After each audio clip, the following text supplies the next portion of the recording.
Malaynagar bypass এলাকার একটি petrol পাম্পকে কেন্দ্র করে নতুন করে বিতর্কের সৃষ্টি হয়েছে। সামাজিক মাধ্যমে ভাইরাল হওয়া কিছু ছবি ও ভিডিওতে দেখা যায় পাম্পে বহু গাড়ি লাইনে দাঁড়িয়ে থাকলেও সাধারণ গাড়ি চালকদের তেল দেওয়া হচ্ছে না। অনেককে জানানো হয় পাম্পে তেল শেষ হয়ে গেছে।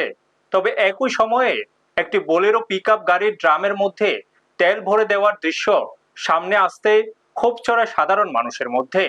ঘটনাস্থলে উপস্থিত কয়েকজন গাড়ি চালকের দাবি, দীর্ঘ সময় লাইনে অপেক্ষা করেও তারা তেল পাননি, অথচ ড্রামে তেল ভরে অন্যত্র নিয়ে যাওয়ার প্রস্তুতি চলছিল।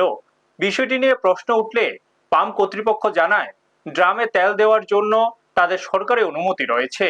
তবে সাধারণ মানুষের প্রশ্ন, যদি সত্যি তেলের সংকট থাকে তাহলে লাইনে দাঁড়িয়ে থাকা সাধারণ গাড়িগুলোকে তেল না দিয়ে ড্রামে কেন তেল সরবরাহ করা হলো?